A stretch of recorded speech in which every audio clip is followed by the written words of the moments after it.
Good afternoon. Good afternoon. It's Friday. Today we're going to read Matthew 18, chapter 18. And before we get started, I wanted to tell y'all a couple of little things. First, y'all know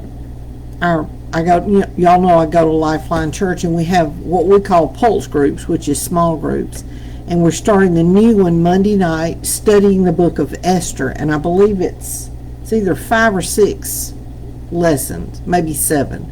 But anyway, we start Monday night. We would love to have y'all join us 5:30 at Lifeline Church. That's Monday nights. If you are interested in going, let me know. I'll be glad to send you a link to the study guide. It's a little short video that we watch, and then we have a discussion. Monday night we'll cover the first chapter of Esther, and I've been looking at it. Of course, I've studied Esther before. I'm sure if you've been in church very long, you have too. You've read it and you're familiar with the story. But studying this is like anything else. No matter what I read in the Bible, no matter how many times I've read it, when I go through it again, I find more new stuff. So, again, Monday night at 5:30, and we would love to join you. There's no limit to the number of people we can have in the group. So, if you'd like to, let me know. I will have a couple of extra spaces in my truck for you to ride along with if you want to, or you can follow us. We usually leave my house between 4:30 and 4:45, because like I said, it starts at 5:30, and since I'm leading this group, I like to be there just a little bit early. But anyway, that's Esther. But today we're going to read Matthew chapter 18, and it starts out, the first section is titled, Who is the Greatest? At that time the disciples came to Jesus, saying, Who is the greatest in the kingdom of heaven? And calling to him a child, he put him in the midst of them and said, Truly I say to you, unless you turn and become like children, you will never enter the kingdom of heaven. Whoever humbles himself like this child is the greatest in the kingdom of heaven. Whoever receives one such child in my name receives me. But whoever causes one of these little ones who believe in me to sin, it would be better for him to have a great millstone fastened around his neck and to be drowned in the depth of the sea. Now, in case that doesn't make sense to you, what Jesus is saying is that we have to be children. They have to go where they're taken. You know, you tell a toddler, come on, we're going to the grocery store. Well, they don't have any choice. They might kick and scream, but they don't have any choice. They're picked up and taken. So they have to be, they go where they're taken. They're not leaders themselves, they're followers. They're also, for the most part, innocent. And for the most part, they are, they can be kind, but they're innocent. That's the main thing. They're innocent, and they don't have any expectations of being greater than everybody else. They know that they don't have control over everything around them. I think that's one reason they get frustrated, is when they start learning that and they have to deal with it. But we have to be like little children. We have to be willing to lead, to go where Jesus leads us. We have to be willing to trust him that he knows better than we do, and we have to be innocent. We can't act like we know everything when it's obvious that we don't. And really, that's what innocent is not knowing. You don't know, but you don't know that you don't know. So we have to be like children in order to come to heaven. We have to go back to being like little children. Okay, the next section is titled Temptations to Sin. Woe to the world for temptations to sin, for it is necessary that temptations come, but woe to the one by whom the temptation comes. So if you're tempting somebody to do things that you know they're not supposed to be doing, and that could be anything from,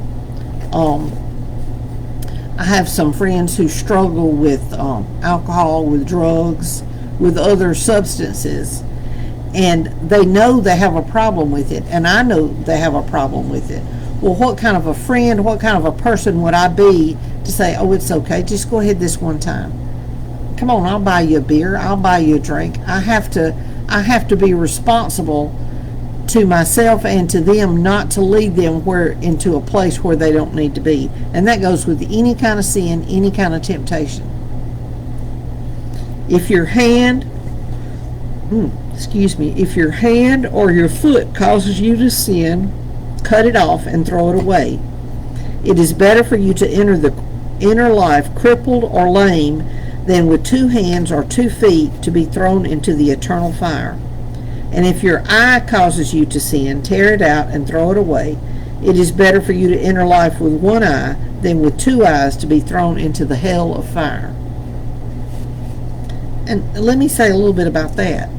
If you know you have a problem with lust for certain people, whether it's a certain body type or a certain a certain gender, whatever it is, if you struggle with lust, part of what you have to do is not look. I mean, you have to pray and you have to try to do your best, but don't look. Don't go places where, I mean, we can't blame somebody else for what's going on in our life.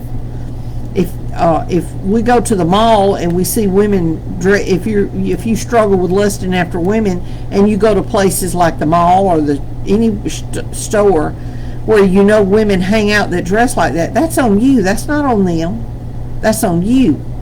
And that goes with anything. Don't look. Don't put yourself in a position to be tempted. Don't say, well, I can't help it. Well, no, you can help not being where you have no business being. So, and no, people, we shouldn't walk around and dress provocatively. But it's also, that's on us, but it's also on the person who is looking when they know it gives them, when they're going into that lust. Now, it's just like drinking. I don't drink. I'm not interested in drinking any kind of alcohol. I'm not interested, and I'll tell you why. My granddaddy was an alcoholic, and that's eventually what killed him. I also lost a cousin to alcoholism because they couldn't turn it loose. I am terrified of that stuff. I will not drink because I'm afraid it'll grab a hold of me and I won't be able to turn it loose. And there's a lot of things that I don't do. I don't gamble. Some people can gamble and turn it loose. I don't, because it's wrong for me, because I'm afraid I won't be able to get away from it. And I will tell you this, one time, gosh, it's been a long time ago, because it's been a long time ago. I had a real bad bladder or kidney infection. At the time, I was drinking a lot of soft drinks. I would drink 4 or 5 Cokes a day. Well, you know, if you do that, you're not drinking enough water. And so I was drinking lots of soft drinks, and I kept it would be real easy for me to get a bladder infection or kidney infection. And so one of my wonderful sisters-in-law told me, she said, let Randy get you a beer and you drink that beer, and she said, it will empty your bladder. She said, that's how you get the bladder infection. Your bladder's not emptying. And she said, you drink that beer and it will completely empty your bladder and you will feel better. Keep taking I was taking some over-the-counter stuff. And so we stopped somewhere and Randy bought me a beer. And I'd never had beer before. I hated the way it smelled, but I'd never tasted it. And so I popped it open and I took a little sip and I thought, that is awful. And I told Randy, I said, there's something wrong with this one. And he laughed. He said, what are you talking about? I said, this tastes bad. Surely this is not how this is supposed to taste. And so, he tasted it and he said, no, that's how beer tastes. And I said, I told him, and I will tell you, this is what the beer tasted like to me. It tasted like somebody went out in the ocean and scooped up a cup of ocean water and set it in a closet somewhere for about a week and let it get good and scummy, and then they stuck it in the refrigerator. It was thick tasting, and it was just awful. And so I don't care anything about drinking beer, but I don't care anything about drinking other alcohol either, again, because I'm afraid it will grab a hold of me and I can't turn it loose. So now that's something on me. We each have to recognize what our downfalls can be. Some people can drink a beer after they go out and cut the grass and come in and drink a beer, and it's fine. It doesn't affect them in any kind of way. They can, take it or leave it. But I know what my shortfalls are, and alcohol would be one of them. Okay, so back to this. The next section is the parable of the lost sheep. See that you do not despise one of these little ones, for I tell you that in heaven their angels always see the face of my Father who is in heaven. The angels that belong to little kids, they're always standing in front of God. All they got to do is say, God, this is going on. Not that he doesn't know, but that angel is watching out for that child and reminds God this is what's going on. Verse 19, what do you think? If a man has 100 sheep and one of them has gone astray, does he not leave the 99 on the mountains and go in search of the one that went astray? And if he finds it, truly I say to you, he rejoices over it more than over the 99 that have never went astray. So it is not the will of my Father who is in heaven that one of these little ones should perish. And I will say this, I have seen this several times. David Tadlock and I both enjoy, we like this. It's a picture of a little sheep, and it says something along the lines, I don't remember exactly, but it says, Jesus leaving the 99 doesn't seem like a big deal until you're the one he leaves to come get. And that will get your attention when you think that he left everybody to come save you. And that's how it is. Okay, the next section is if your brother sins against you. If your brother sins against you, go and tell him his fault between you and him alone. If he listens to you, you have gained your brother. But if he does not listen, take one or two others along with you, that every charge may be established by the evidence of 2 or 3 witnesses. If he refuses to listen to them, tell it to the church. And if he refuses to listen even to the church, let him be to you as a Gentile and a tax collector. They shunned the Gentiles and the tax collectors. Truly I say to you, whatever you bind on earth shall be bound in heaven, and whatever you loose on earth shall be loosed in heaven. Again I say to you, if 2 of you agree on earth about anything they ask, it will be done for them by my Father in heaven. For where 2 or 3 are gathered in my name, there am I amongst them. And I've got a note over here. It says all it takes is 2 people believing God for his promises. And then the last section is the parable of the unforgiving servant. Then Peter came up and said to him, Lord, how often will my brother sin against me and I forgive him? As many as 7 times?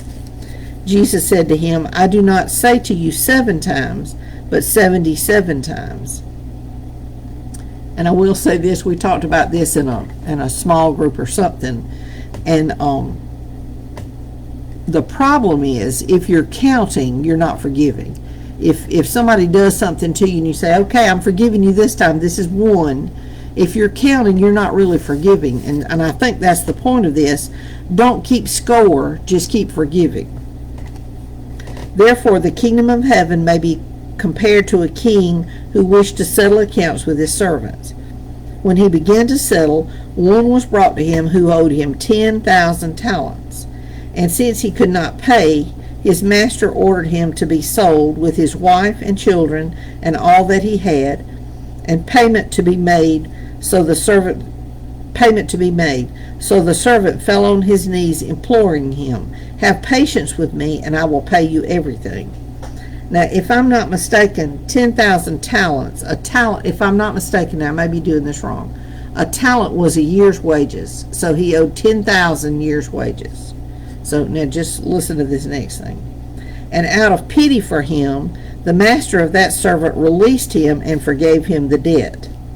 But when that same servant went out, he found one of his fellow servants who owed him 100 denarii, Now, a denarii was a day's wages, so he owed him for 100 days. Just keep that in mind.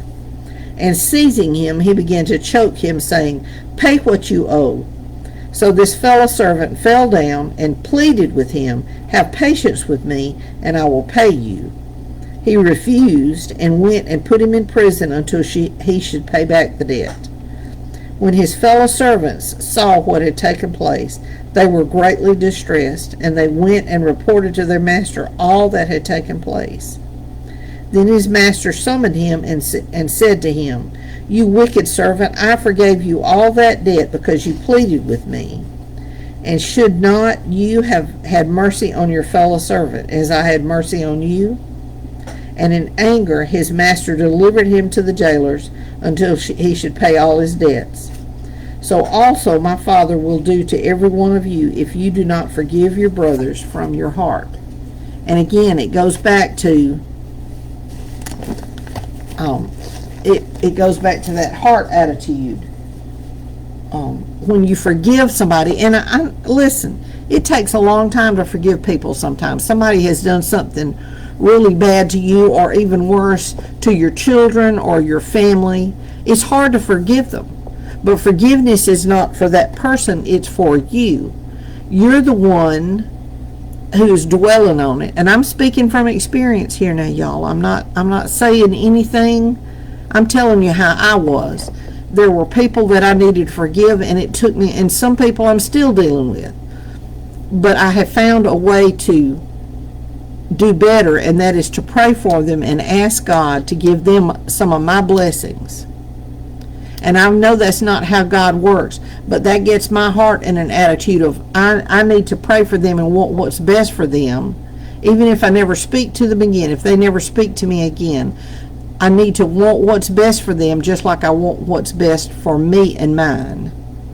So there's a lot in that chapter. There's a lot to remember and a lot to think about. But just remember that God loves us, and He forgave us for everything that we've done. All we've got to do is accept that forgiveness.